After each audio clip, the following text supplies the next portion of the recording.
How different would your career have been if you weren't drafted and played in the era of Michael Jordan?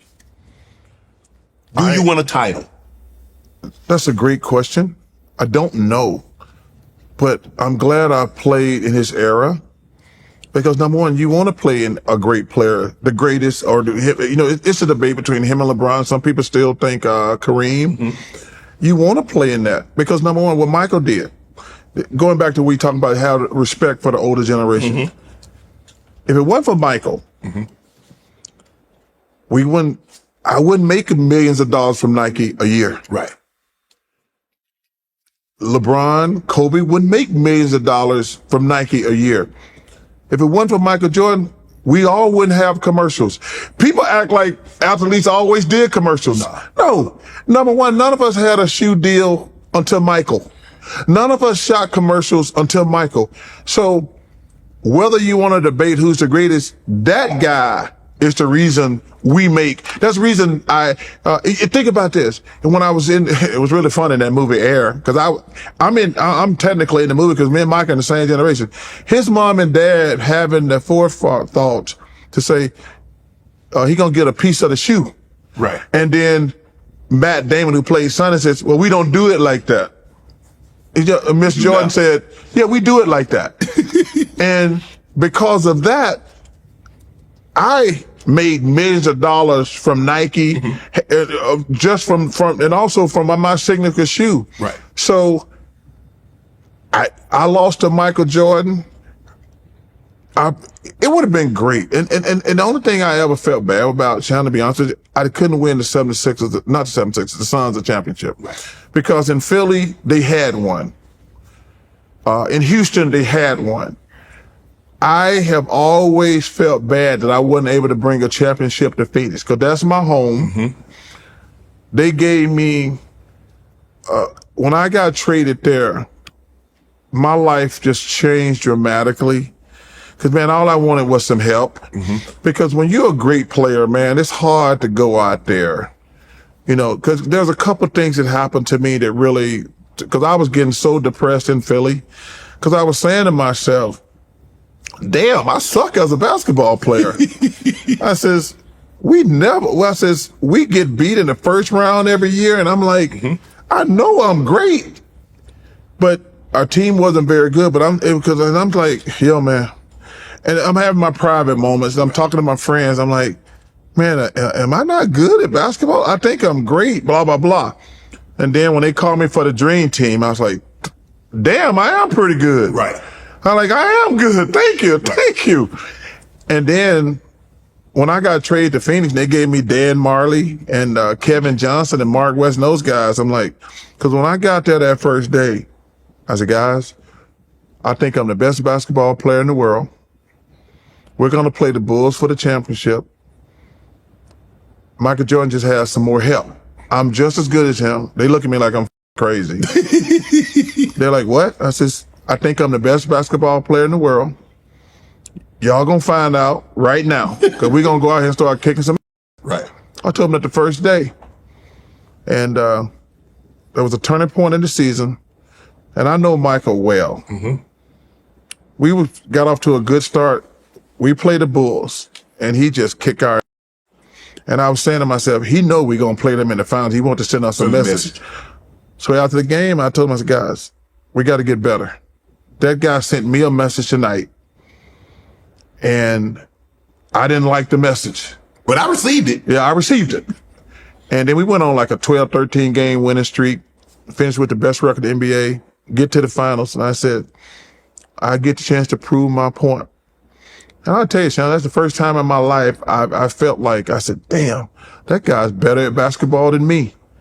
Because I had my chance, a showdown at the OK Corral. And so, no, it was an honor. Same thing I say, but Bird and Magic, Kareem, it was just a great time.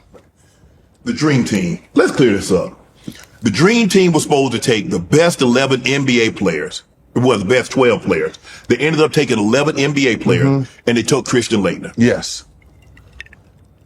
A lot of people believe that Isaiah Thomas was one of the best 11 NBA players.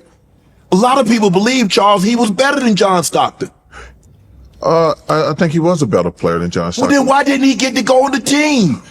Well, you know, Shannon, number one, that is an amazing question because I'm so glad I get a chance to straighten this out. Yeah, please straighten it out. Number one, they never asked me about Isaiah Thomas. Okay.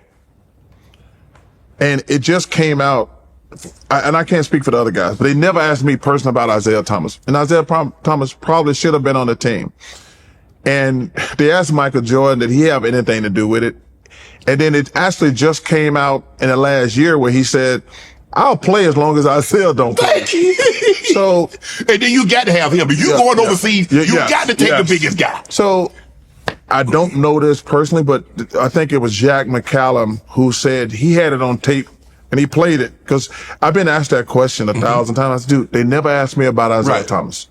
But apparently Michael didn't want him on the team. Well, he wasn't going to be on the team. Yeah. Whoever Michael didn't want on the team wasn't going to be on the team. We're not going to be on the team. But I will tell you something, man. I've been so lucky and blessed in my life. Ain't nothing like the Olympics. Right. It's the most cool event that I've ever been to. We had no idea how big it was going to be when we got there. Right. Because I tell people, that was probably a 12-foot window, maybe 15 feet, where they could see us get on the bus. Man, it was 5,000 to 10,000 people out there every day just to get a glimpse of us. Mainly, obviously, Michael, Magic, and Bird. Even though Bird wasn't playing. But they would just scream to watch these guys walk. And then when we took off, there was a helicopter above the bus. There was a police car in front, police car in back. There was 2 guys on motorcycles. And one on the back had a machine gun. There was people along the highway holding up signs. It was, and we're like, whoa, this is some real shit here. This is the real deal. And we were like, yeah, man, this is, Did you know it would be this big? Not even close. Nobody did. We had no idea. Because first of all, you know, we never really experienced anything like that. Right.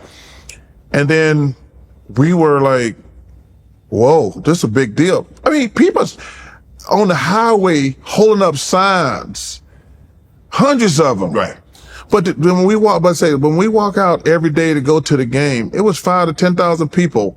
They were like a 50 yards away, and they could only see us walk like 12 to 15 feet. Right. But they were screaming. It was crazy.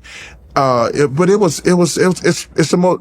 at the Olympics itself was such a cool and I tell people when they're playing that national anthem,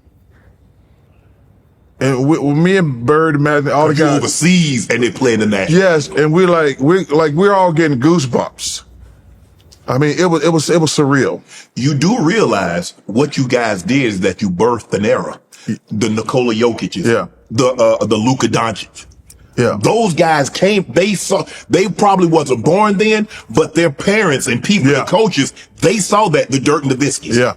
The page, because at the time, if I'm not mistaken, the only guy that I can remember in that era was like Sabonis. Yeah.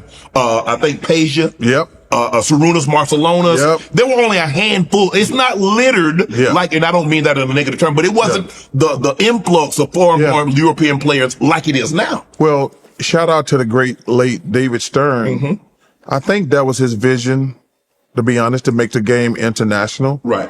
And it was really funny. Like the first time I met Dirk Nowitzki, he was like 18. And we're overseas. This was a Nike trip. And, he's got like 30 at halftime. And I got like Scottie Pippen and some other we got like, Nike was always ahead of the curve, taking us to foreign countries to play. Dirk's got like 30. And Scottie was like one of the best defenders in the world. He's like, I got him. Dirk got finished like 50 something. You ain't got it, Scott. Yeah. And I said, yo, man, who the hell are you? And he got that thick German. My name is Dirk Nowitzki. I'm 18. I said, 18? Does you want to go to Auburn? I says, just name your price. We're good. He's like, what? He said, I want you to go to my college. I said, hey, told the Nike guys, get us information. They called me back a week later. No, because then he said something. He says, I got to go in the Army. I said, yo, man, you 7 feet tall. You're not going in the damn Army. You're not going in the Army. Nobody going to have no 7-foot person in the Army. And and they called me back like a month later and said, Chuck, they changed the rules now. He's going to go in the draft. I said, okay.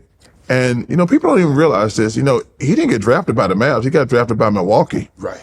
And I hate to say this, and I apologize to his family. It's probably going to go down one of the worst trades in NBA history because they traded him for Robert Tractor Traylor. You did. And Traylor was a nice kid, rest in peace. But that's probably going to go down. That's a bad trade. Because Dirk's, up until to Joker, he was the greatest foreign player ever. Right.